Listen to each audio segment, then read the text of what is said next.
Alhamdulillah wa nusalli ala Rasulillah. Bismillahirrahmanirrahim. Natawakkal. Rabbi shrah li sadri wa yassir li amri wahlul 'uqdatam min lisani yafqahu qawli. Ya Fattah ya Alim, nasrun minallah wa fathun qarib. Bapak Ibu yang saya hormati, para tokoh masyarakat yang sama-sama kita hormati, para alim ulama yang sama-sama kita taati di pagi yang berbahagia ini. Yang pertama-tama kita akan membaca Fatihah, kita ajukan kepada baginda Nabi Muhammad SAW beserta keluarganya, para sahabat, para pengikutnya, tabi'in dan sang ulama sampai kita semua. Ala hadini as-salih al-Fatihah. A'udzubillahi minasyaitonir rajim. Bismillahirrahmanirrahim. Alhamdulillah rabbil alamin arrahmanir rahim maliki yaumiddin. Iyyaka na'budu wa iyyaka nasta'in ihdinas siratal mustaqim siratal ladzina an'amta 'alaihim ghairil maghdubi 'alaihim waladdallin. Amin. Kemudian Fatihah yang kedua ditujukan kepada kita semua. Semoga yang memiliki tujuan yang baik diridhai oleh Allah. Siapa yang memiliki tanggungan dihendaki oleh Allah Subhanahu wa taala. Semoga kita diberi rezeki yang halal, thayyib, mabrur, dan semoga kita diberi rezeki menjadi orang yang saleh dan salehah, ahsanul akhlak, ahsanul ibadah, ahsanut taqwim. Ala hadhihi as-salihah al-Fatihah. A'udzu billahi minasyaitonir rajim. Bismillahirrahmanirrahim. Alhamdulillahirabbil alamin arrahmanir rahim maliki yaumiddin. Iyyaka na'budu wa iyyaka nasta'in ihdinas siratal mustaqim siratal ladzina an'amta 'alaihim ghairil maghdubi 'alaihim waladdallin. Amin. Bismillahirrahmanirrahim. Kemarin kita sudah membahas tentang sholat, syarat dan rukunnya, serta apa yang mengenai tentang sholat sudah kita bahas. Lalu persiapan apa sebelum kita sholat, yaitu persiapan toharoh atau bersuci.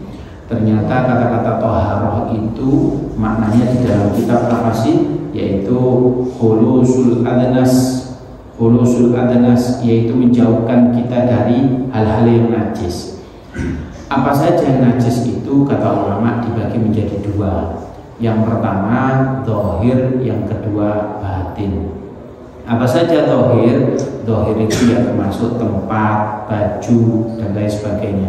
Bahwasanya sholat itu amaliyah yang paling afdol. Kita mau ketemu Allah Subhanahu wa taala.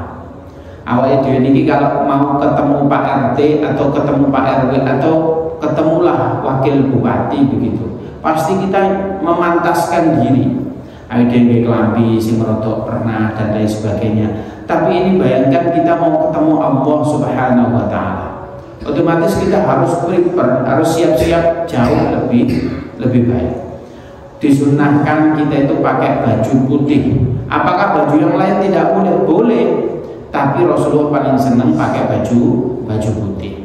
Adapun baju yang lain boleh, tapi diwajibkan yang suci. Baju yang suci itu bagaimana? Secara zat dan secara mendapatkannya. Contohnya zate. Ya zate bahannya ya ojo untuk apa? Kain yang mengandung unsur babi. Insya Allah kain nggak ada yang ada unsur babinya. Ada tapi nggak mungkin kejual ke kita. Insya Allah enggak. Nah yang kedua, tidak ada kotoran. Baik, kata nanti bab najis kita akan membahas kotoran apa yang tidak boleh menempel di dalam baju-baju kita. Lalu yang ketiga adalah tidak boleh cara mendapatkan bajunya itu dengan cara yang tidak diridhoi oleh Allah. Baju ini apik, modelnya islami, model-model islami, pakai baju koko, wah bahannya juga bagus, tapi oleh nyono. Maka ini juga tidak boleh. Maka baju pun harus dibeli dengan cara yang halal, didapatkan dengan cara yang halal, dan zatnya juga harus suci. Dan sudah kita beli, sudah kita dapatkan zatnya ini juga tidak boleh tercampur dengan hal-hal yang najis. Itu bab taharah yang baju. Yang kedua, apalagi yang harus kita sucikan, yaitu taharah dalam bentuk zahir dengan batin. Zahir dengan batin ini apa? Pakai wudhu. Coba, wudhu itu amalia zahir saja atau batin? Ternyata dua-duanya. Lek zahir toh, ya kita dihitung kecepekan. Tapi batin ini diubah. Buktinya kita niat nawaitul wudu'a li raf'il hadatsil asghari adaan lillahi ta'ala. Saya niat berwudu untuk menghilangkan hadas kecil karena Allah Subhanahu wa ta'ala. Loh, ini niatnya juga karena Allah. Sing diubah ini batin ini. Berarti apa? Wudu itu bukan hanya zahir, yaitu batin. Maka batinnya juga harus disucikan. Yang ketiga kata ulama, memang batinnya sendiri juga harus dibersihkan. Maka sesungguhnya kalau kita mau sholat di masjid ini disunahkan untuk wudhunya di rumah. Maka kata ulama, bahkan setiap langkah kaki kita menuju masjid ini tidak ada kecuali ampunan dari Allah Subhanahu wa taala. Loh, omai adah ini ya langkahnya diampuni. Semakin kita banyak langkahnya, semakin kita diampuni. Bagaimana kalau zaman sekarang pakai motor? Ya boleh-boleh saja. Berarti apa? Bensinnya gimana loh? Itu juga tanda bagaimana Anda diampuni oleh Allah Subhanahu wa taala. Maknanya kita harus mensucikan diri baik zahir maupun batin. Maka sekarang kita akan membahas yaitu toharo atau bersuci. Kalau tadi kita membahasnya tentang wudu, kalau sekarang kita membahasnya tentang apa? Yaitu air yang diperbolehkan untuk wudu. Jangan-jangan kita tidak memahami. Oh iya, menggono wedang minuman teh. Kira-kira teh ini boleh nggak dipakai wudu? Lah, degan, kira-kira boleh nggak dipakai wudu? Kemudian apa? Kopi, kira-kira boleh nggak dipakai wudu? Ini harus kita jawab bukan sekedar omong-omongan, tetapi harus pakai ilmiah dengan data. Data itu maksudnya apa? Babakan urusan fikih itu kita kata ulama harus dirujukkan kepada 4 mazhab atau 4 imam. Yang pertama Abu Hanifah, Imam Malik, kemudian siapa? Imam Syafi'i. Yang keempat adalah Imam Ahmad bin Hanbal. Ayo kita ikuti. Maka di sini ada ini salah satu kitab yang bermadzhab Syafi'i. Nama kitabnya Ahkamul Ibadat fil Fiqh Islami. Hukum-hukum tata cara beribadah dalam perspektif Islam, disusun oleh 2 doktor. Doktor itu berarti S3. Yang pertama adalah Dr. Jamal Dasuki, yang kedua adalah Dr. Ramadan Abdullah As-Sawi. Beliau yang mana? Yang pertama adalah bab tahara ini kita membahas miya allati yajuzu tadhiru biha. Air apa saja yang boleh dipakai wudu? Sesungguhnya air itu terbagi menjadi 4. Yang pertama disebut air mutlak. Yang kedua disebut air apa? Air mustakmal. Yang ketiga disebut air musammas. Yang keempat adalah air najis. Kita akan bahas satu persatu. Yang pertama adalah air mutlak. Air mutlak adalah air yang suci dan mensucikan. Nah, itu air mutlak. Lalu air mutlak itu berarti kalau zatnya suci dan dia mampu mensucikan. Nah, patokannya air mutlak itu suci dan mensucikan. Ono air, oh iya ini suci, tapi gak mensucikan, berarti gak boleh dipakai wudu. Ini bukan air mutlak. Lalu apa saja air mutlak itu? Yang dikategorikan ada 7 itu. Yang pertama adalah ma'us samad, yaitu air langit.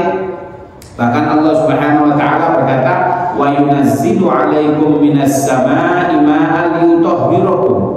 Bahwasanya diturunkan bagi kamu air dari langit untuk mensucikan. Maka hukumnya daripada air yang jatuh dari langit alias banyu udan iku suci dan mensucikan. Nah, ini ada pendapat ulama yang lain dikatakan bahwasanya dari ayat yang dibaca barusan, bahwasanya Allah menurunkan kepada kita air dari langit untuk mensucikan, yaitu ada orang yang mensucikan secara zahir dengan batin. Hukumnya airnya suci, tetapi hukumnya air jatuh dari langit ini bisa mensucikan zahir dengan batin. Apa zahir dengan batin?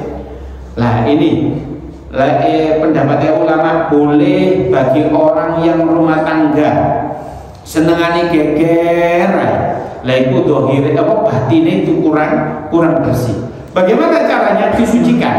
lek saged ayo adus udan-udan bareng. Lho niki dadi lek ana wong wedok ambek wong lanang geger ae senengane wis. Wonten rumah tangga iki macame wonten telu. Yang pertama koyo buah rambutan. Nek jowo ketoke geger, tapi nek dibuka jerone alus. Lah iki rumah tangga sing pertama.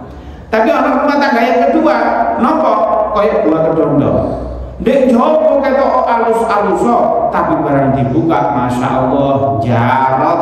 Ya wong jenenge kedondo. Rumah tangga model ngono, koyo apik tapi bendinone geger. Lah sing bener niku kira-kira rambutan napa kedondo? Ana milih rambutan mawon. Ternyata tidak, sing apik iku ya koyo gedang. Nek jowo alus, nek jerone alus. Maka cek rumah tangga awake dhewe iki jerone alus, yogone alus, cek gak gegeran ae. Atine cek gak atos ae. Sing lanang gak lirik wedok liya, sing wedok cek gak lirik wong liya. Bagaimana caranya? Maka disunahkan liyutahhirakum, untuk mensucikan ati sing atos-atos iku mang disunahkan udan. Lah karena liyutahhirakum, untuk mensucikan. Jadi lenggen udan tapi ojo lali lek wedok lek encene rumahnya itu di rumah ono pelataran di burine gak ketok wong ndak masalah, tapi lek encene apa ketok wong ya jenengan pakai kerudung, jangan sampai membuka aurat. Kadang niku ngenten wong Jawa niki khususnya lek di daerah ono pedesaan itu saking wedine najis. Wong niku lapo-lapo wong Indonesia nglakoni ambek fikih. Lho nggih saya. Ana wong kate nang sembayang udan masyaallah wedi najis dicop enceng. Tapi lali rukune ketok. Padahal antaranya menghindar najis ambek pamer pupuh niku hukume ya napa kira-kira. Lah niki kan padha-padha gak oleh. Betul kita harus jaga najis, tapi kita tidak boleh mengumbar aurat. Maka itu kudu hati-hati. Maka jenengan boleh udan-udan liyutahhirakum, untuk mensucikan, tapi ojo sampai awake dhewe niki napa ngumbar aurat.